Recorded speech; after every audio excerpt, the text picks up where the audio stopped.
So welcome to the Extra Lucky Podcast. I'm Taryn. And I'm Jess. And we are joined today by Jess Fabre. Jessica is the mother of a 10-year-old little girl named Sophie who has Limb Girdle Muscular Dystrophy 2A/R1, a rare progressive muscle wasting disease. Jessica's daughter endured 2 years of being misdiagnosed with necrotizing myositis, painful procedures, and unnecessary treatments when a simple genetic cheek swab test could have revealed immediate answers. Her mission is to help spread awareness about rare disorders, prevent misdiagnosis, and initiate early detection of possible disease. Jessica resides in Sarasota, Florida with her 2 children, formerly from Northern New Jersey. Jessica's professional background involved working extensively with C-suite CEOs, corporate marketing, and assisting with acquisitions for a publicly traded company. Little did she know her research abilities, attention to detail, and unrelenting determination to complete projects in business would prepare her for a career she'd never imagined she'd have. Being an advocate gives a sense of purpose to the unforeseen turn her life took. Welcome, Jess. Welcome. Thank you. Thank you for having me today. We've been dying to hear all the updates just because we love Jess as friends. Yeah. So I've been trying not to reach out to hear updates so we could save it for the podcast, but I knew you were coming on. Okay. Get to all of it, but before we kind of dive in, could you just give us a little bit of your background, where you grew up, a little bit about who you are, your family, and then we'll kind of dive in with a bunch of questions. Yeah. Sure. I grew up in Saddlebrook, New Jersey, former New Jersey girl. Woo-hoo. Worked as an executive assistant and in the corporate world, later on in acquisitions for years. I married, I had 2 children, everything was going fine. And then when my daughter was 5 years old, she got very sick. And that's when our entire life turned upside down and changed. And to sum it up, we went through 2 years of a diagnostic odyssey, just making our rounds from doctor to doctor to specialist, hospital to hospital, until we finally got our answer as to what she had. And in the meantime, I got divorced. I wound up leaving my job in the corporate world.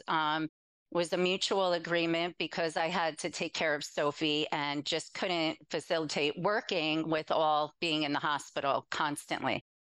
I moved my children down to Florida 4 years ago. My family joined us. We all invaded Sarasota, Florida. And it's just been a wonderful whirlwind ever since. We've had some medical hiccups here and there with Sophie, but I became involved with you guys, the Extra Lucky Moms, and got to be part of your book, which was amazing, and really just became a full-time parent advocate for early diagnosis and genetic testing, and decided to use this change in our life for good and try to make an impact and help other people. Can you walk us through a little bit of that diagnosis? Because I think there's a lot of people in our community who have taken, a lot of twists and turns to get to a diagnosis. Nobody jumps out at me more than your story. Mm-hmm. So I would love for you to share it with everyone. Yes, it started out with what we thought was walking pneumonia, mycoplasma pneumonia. Sophie was very healthy, rarely had ear infections or anything, and then started running fevers, had a bloated stomach, circle under the eyes. So I went to my pediatrician and we did some I requested blood work. That was pushed off after several visits. They finally agreed to do a CBC on her. And what came back was very elevated liver enzymes. So I was then sent to infectious disease, thinking maybe she had another virus after having this walking pneumonia, that she was just run down in daycare and still sick. They couldn't find anything else. From there, I was sent to gastroenterology, and they scheduled a liver biopsy for Sophie. I was told it might be risky because she's very vascular, and that can pose a threat when doing a liver biopsy. Can you explain what vascular means to anyone? She has a lot of veins in her abdomen. Okay. She's real veiny. So when they go to get in there, if they nick one of those veins, it can cause a bleed or a problem. Oh, okay. And So what symptoms was she having at this point? She was spontaneously throwing up. She wasn't eating. She very clingy, tired, running fevers out of nowhere, and then they'd go away the next day. So just really odd symptoms. But the thing that got me the most was the way she looked. She was always a happy, glowy little girl, and she had this rash on her face and really deep, dark circles under her eyes, and her abdomen was really distended. Like she just, and I kept saying to my parents, like, man, something's really going on with her. I'm really worried. And my mom agreed. Yes, she doesn't look good. My dad thought I was being a little paranoid and she'll get better. She's tough and it's just, she's sick. It's a cold. And I knew in my gut this was not right and not normal. So I kept looking for an answer. At the last minute, her liver biopsy got canceled because someone ran a creatine kinase test, which is muscle enzymes. And elevated liver enzymes can occur when your body's leaking muscle enzyme. Oh. So that was the first time I was introduced to a CK level. I had no idea. I have no medical background. Just a mom walking into this, but I started Googling and researching, and everything I read was really bad. So her liver biopsy wound up being canceled. I was told to see cardiology, pulmonology for possible cystic fibrosis. Now, this was a healthy baby, met all her milestones. Like I said, not even an ear infection. And now you're telling me she has cystic fibrosis. Like it just didn't fit. And we went to cardiology. They couldn't see us for another 2 weeks. And I'm going, so what do I do with her? Nothing. Yeah. So we wound up going to New York Hospital for special surgery and saw a really good rheumatologist. That was another specialist we were told to hit. And I emailed her Sophie's results, and she said, if you can get here in the next hour, I will squeeze her in, gather her records, drive to New York. So I did. And that's where we kind of knew something was very, very wrong. That's where it started. And a rheumatologist, what is their specialty? That would be autoimmune diseases. So arthritis, autoimmune, anything from lupus to all your different autoimmune diseases. And she took a look at Sophie, and Sophie had a rash. And there's another disease called juvenile dermatomyositis, which closely mimics muscular dystrophy. And in this case, because she was fighting off this pneumonia, or her body was just going crazy, she was getting hives all the time. Okay. So they saw this rash on Sophie, and they immediately did an MRI and a lot more blood work. I remember watching the blood work going, gee, how many vials can you take out of her? And your muscles should show up black on an MRI, and hers was completely white, which meant her body was inflamed from head to toe. Oh. So at that point, it really looked like a more common, still rare, but more common disease called juvenile dermatomyositis. So we were admitted into New York Presbyterian, and we started the treatment, which is high-dose corticosteroids and methotrexate. Sophie would respond a little bit to treatment. Her CK levels would come down. And that's kind of how they monitor this disease, is you want to get those levels down and turn off the immune system to stop the body from attacking its own muscle. So we started these treatments, and she would get a little better, and we'd go back every 26 days, and then she would get worse. So then they decided to add a treatment called IVIG, which is a blood plasma treatment. And she would receive that when we went to the hospital, along with steroids. High dose steroids make you bloat. They make you get a unibrow. Yeah. It changes your personality. So now we added all these other symptoms on top of what we thought we were treating. And long story short, she just would get a little better and then get worse. And we went in, and CK should run in the low hundreds in children's. Hers was about 7,000. Oh my gosh. It would come down to 4,500 after treatment. And then we would go back, they would run it before treatment. And one time it was 17,000. And we went, whoa. So that's when I went to a myositis convention down at the NIH in Virginia. And I chased a doctor around with my file folder and said, look at this, look at this. And Sophie lifted up her brother because she was on all these steroids. She was super strong. Myositis makes you very weak. And this specialist said, oh no, it's imperative you get a muscle biopsy and see neurology.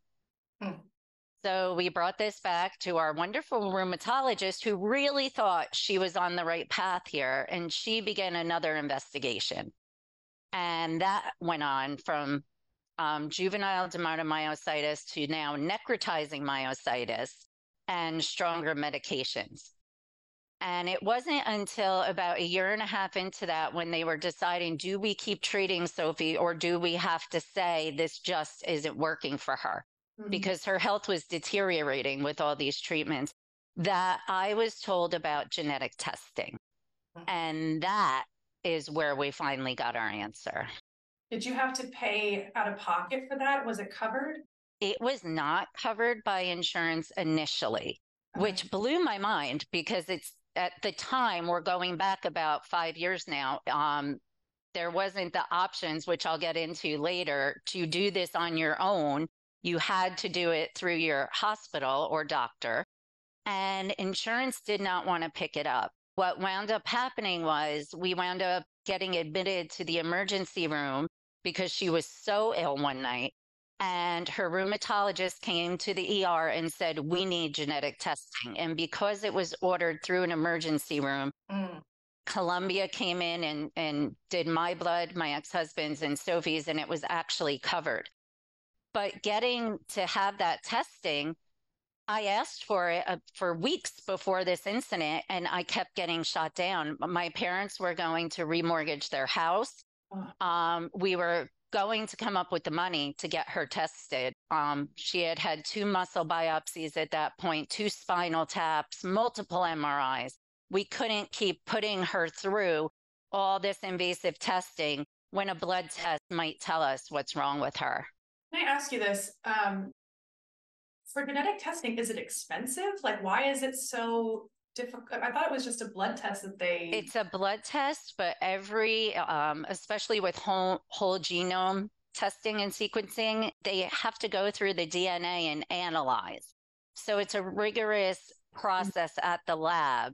And in the past, you had to know what gene mutation you were looking for because there's so many mutations, they couldn't possibly hone in on anything.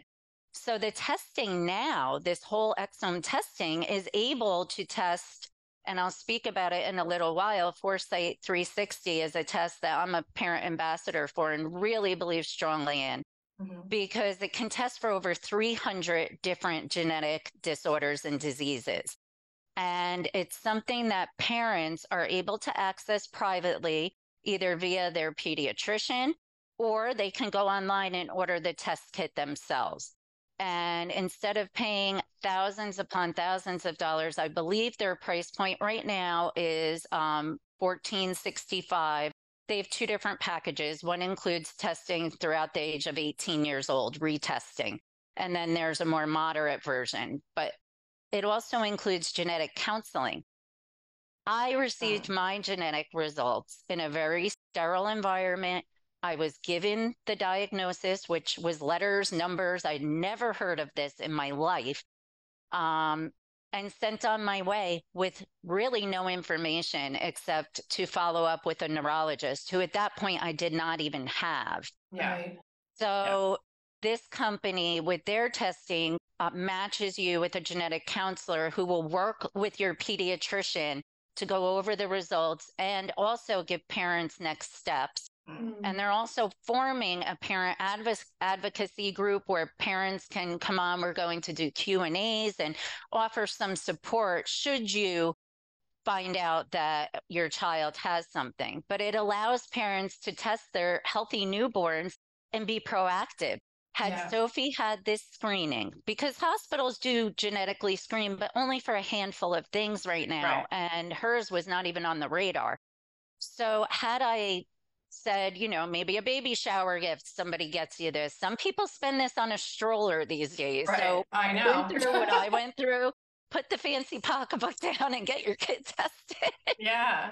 But Oh my gosh.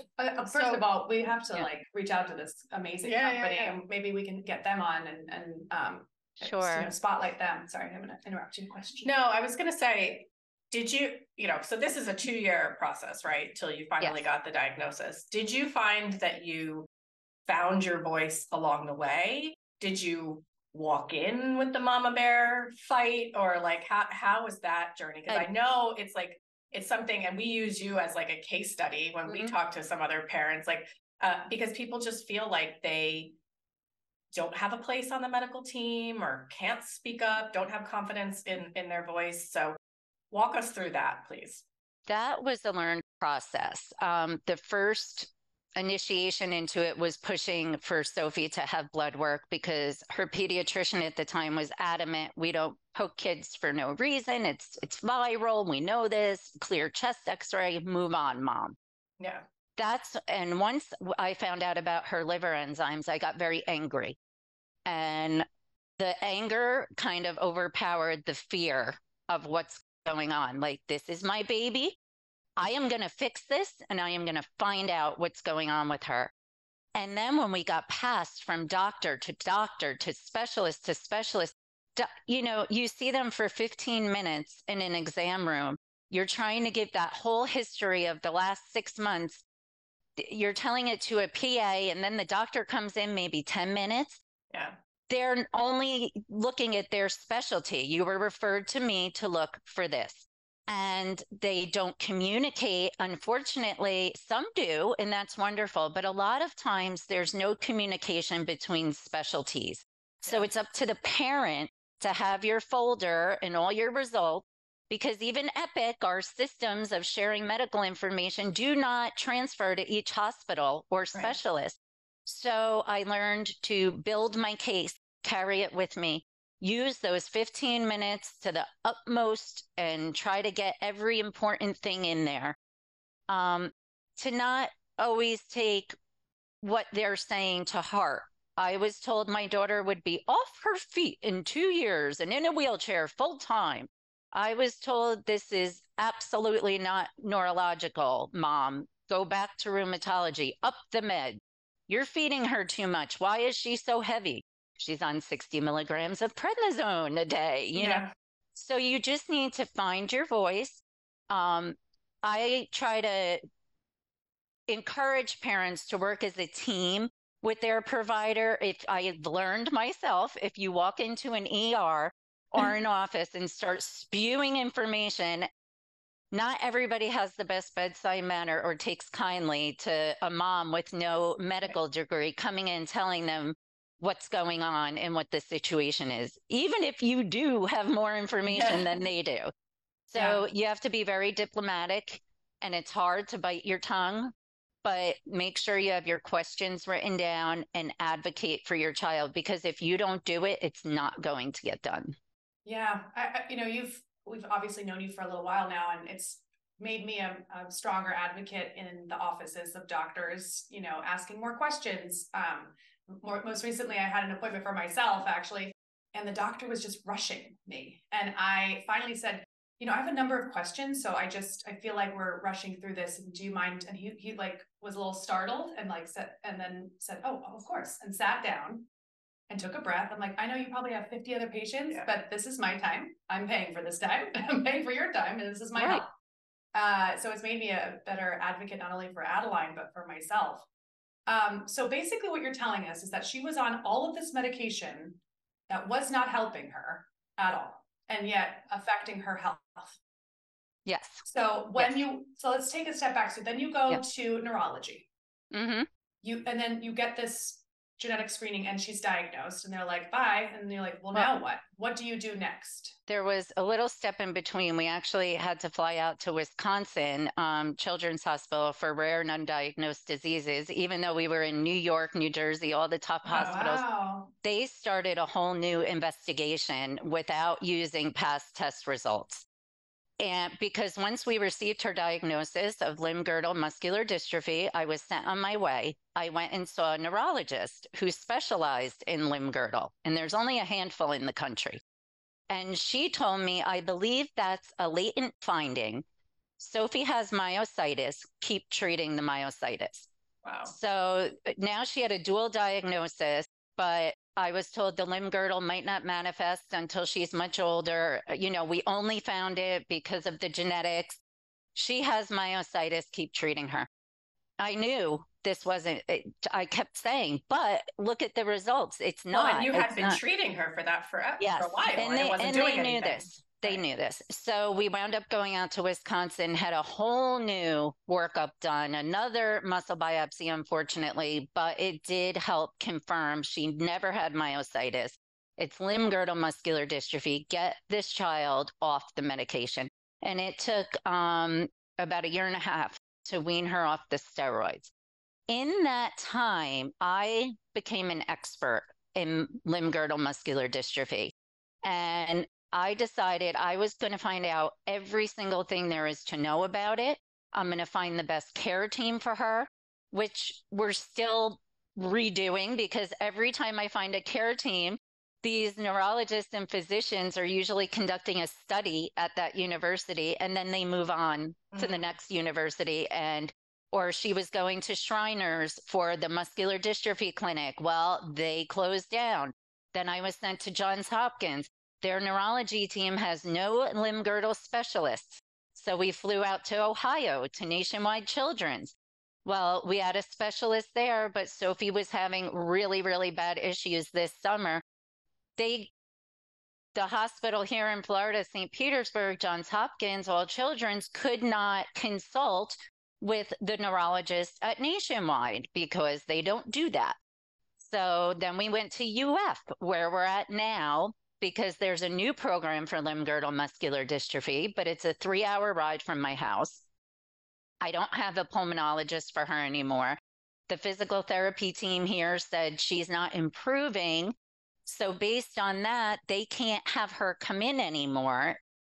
I mean, it's just trying to get a care team together. So you need to learn the disease and then keep moving forward. And it's always evolving, but we're never going to give up. We're going to keep going. Well, I think that that's really what we really wanted to spotlight, about your grit and your mama bear spirit. Yeah. Yeah. I think, we speak on behalf of our children. They don't have a voice right now. They're working on that and it's coming out, but we're very passionate advocates because of that. And, a diagnosis and self-advocacy for a child, it's on the parents and caregivers' shoulders. Yeah.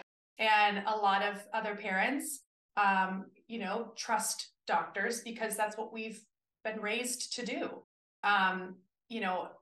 Which, listen, doctors are incredible. Because of your advice and the community, we have sourced amazing people on our team, and we've had to adjust and go to this doctor. Or, if I ever need a new doctor for something for Addie, I don't go on Google.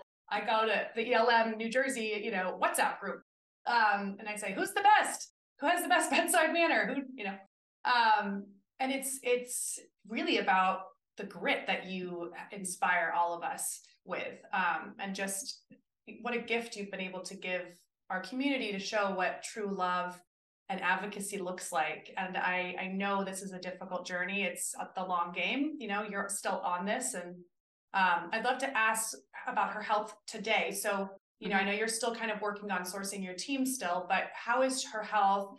Because I remember last year she was doing great. She was on the cheerleading squad. And then you were saying, oh, now we are taking some setbacks. And so how is she doing? And how are you emotionally? Because I know that we're talking a lot about all the things that you do to kick butt, but how are you doing? It's been tough lately. I'm not going to lie about that. Sophie was doing gymnastics. She had a flip bar at home, swimming, like jumpy places with her friends. And in August, that came to a halt. She said, Mommy, it makes me too tired. I'm afraid I'm going to fall. Now, what am I supposed to do? Because those are the things I love most. I said, well, we could find other things. We could go to pottery class. But Mom, I want to do what my friends are doing. Now I'm left out. Everything's being taken away from me. Why did this happen to me? How am I supposed to go on when I can't do anything I want to do? And I'm frightened, mommy. I'm frightened I'm not going to be able to walk. What happens then? So it was heartbreaking. How old was she? Sorry. How old was She's she? 11. She has turned She's 11 11. in Yeah. November. So she was 10. And I just said, Sophie, I'm sorry. I know you're feeling that way. Like, she's valid in feeling that way. Yeah. Oh, As a yeah. mom, I just want to say, I'll take it for I you. I know. will do it, baby. But don't you worry. But I can't. Yeah. And so it's so hard to push her. She misses a lot of school now. She has a shortened day. She gets out at 2 o'clock. She has an electric wheelchair, but someone called her wheelchair girl. So now she refuses to take it. So she muscles through her day, and we're working on acceptance with that. Yeah.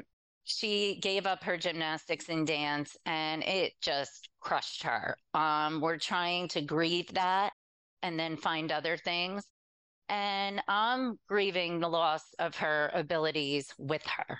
And I mean, I don't know what her future holds. I am praying a genetic therapy will come out before she loses all her mobilization. If she does, she is a feisty little thing. And I know in my heart she will have a good life and be okay. But as a preteen girl, to have these things slowly taken away. And I just went to her school. We had another meeting because there was some miscommunication about why she isn't completing work when she's not at school.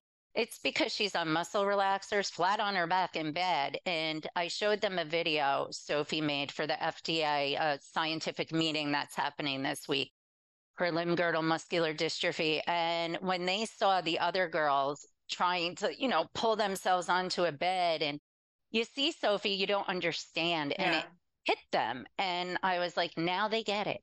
Now they get it. And does she have an IEP or a she 504? does. Okay. She has an IEP. We're constantly adjusting it. We added the elevator to it. I mean, it's constantly changing. And to be really frank, school has been difficult this year. It has not been. She was excluded from a field trip that shouldn't have happened. And I mean, I feel like I'm educating the school too on having a disabled child there, because you have to advocate there too.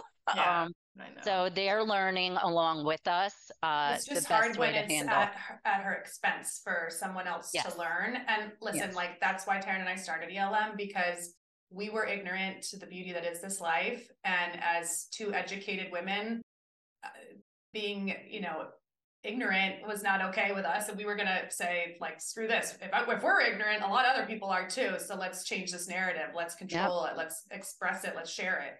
But it's hard. Sorry, my nose is running because I was crying. But it's hard, I think, when you have to advocate. So, it's just difficult, especially when it comes at the expense of your child. Right. That should be her happy place, not a point of contention. And it really has been. So I'm hoping next year will be better for her. She's going to middle school. She wants to go to the big middle school here. So we're going to give it a whirl and see how she does. But yeah, we've been having a lot of progression in her disease. They told me her arms and neck are 60% less in strength than they were 3 years ago when she went to UF the first time. So that was a little jarring to hear. But other than that, I mean, she is okay and she has good days. And we're just trying to really live presently and enjoy our good days. And the bad days, sometimes I cry with her. Sometimes I have to be tough and say, no, you need to get out of bed. You need to move. It's no good to lay still. Breaks my heart, but I can't crumble, because if I go to that place of fear and despair, that is of no help to Sophie. She needs to know we can get through anything. Everybody has something, no matter what it is. We all have something that we go through in life. And unfortunately, hers is big, but it's also giving us the opportunity to touch so many people and help so many people. And watching her find her voice, I mean, she was so articulate in the way she spoke in this meeting. I'm like, that's not an 11-year-old little girl. She just really is embracing advocating for herself. Well, she's got a beautiful role model. No, but we do the best we can, and we are trying to make an impact and a difference with this and help people avoid. I mean, we went through those 2 years of misdiagnosis, and if a cheek swab or a blood test can help somebody up front, if knowing what to ask your pediatrician before they send you off into the wilderness of specialists, if you say, listen, I need a point person, we need to have a plan, I need follow-up, all those things I learned along the way, if I knew going in, would have saved me and Sophie so much time, so much pain of being poked and prodded. And that's something I can give back and share with other moms and parents. How do you keep yourself afloat, honestly? Like if you're in the day-to-day, how do you give yourself a break? Okay, I'll tell you and my maybe nerdy. No, go ahead. I want to hear my nerdy things here. I have a gratitude app. So every morning, like I look at my little digital vision board and I say my affirmations. And my boyfriend recently moved in and he doesn't really know my morning routine, like gratitude app and stuff. So he must think I'm crazy because I'm in the living room at 6 a.m. Like, I can have a beautiful, wonderful day. Oh my God, that's literally me every morning. I gotta pump myself up sometimes, I don't have time to meditate. I just don't. And I know you meditate, and I just don't know if my ADHD will ever let me. So what I have done is exactly this. I'll put on like this, my favorite manifestation. It's like a meditation. Yeah. I'm getting ready and I'm like, I am capable. Yes. I'm going to have a good day. It's so good. I love that word. My daughter tells me, Mom, enough with your motivational language. Like she gets a little cynical because I'm always like, come on. I love that because that's why I asked you that, because it's you're this cheerleader constantly for Sophie, day after day. And I know you love, like, it's your purpose but you need to make sure that I need a minute sometimes. I have my son too, and the kids will go bonkers and just drive you up a wall. Mm-hmm. And then you have appointments and doctors and school meetings. And I'm like, need a minute here. And you're working now for this incredible. Well, that's what I want to talk about. It's this because I want to make sure that we get you back on because I want to have a whole episode about the diagnosis too. Yeah, I really think a lot of people would find it interesting to understand how it manifests, and just really maybe we can bring one of your specialists on to kind of discuss that. Somebody, but we want to hear about this new endeavor. We really would love for you to share. So quickly, I was on LinkedIn and I saw someone had posted an article I wrote about misdiagnosis for NORD, the National Association for Rare Disease. And his name was Matt Pello. And it said for genomics under it. And I'm like, who is this guy sharing my story? Like, thank you for sharing and making awareness. So I reached out to him.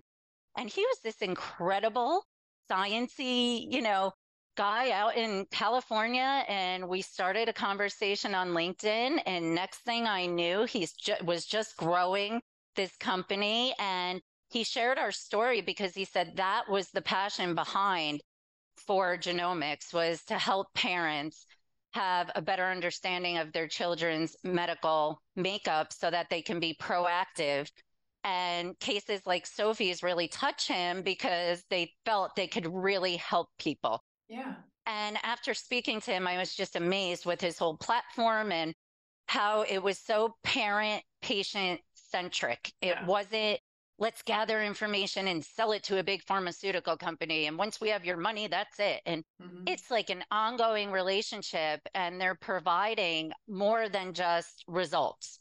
And that's what I was setting out to do, is try to change the trajectory of misdiagnosis. And here's someone who already has the scientific knowledge and genetics degrees and everything else that was making this happen.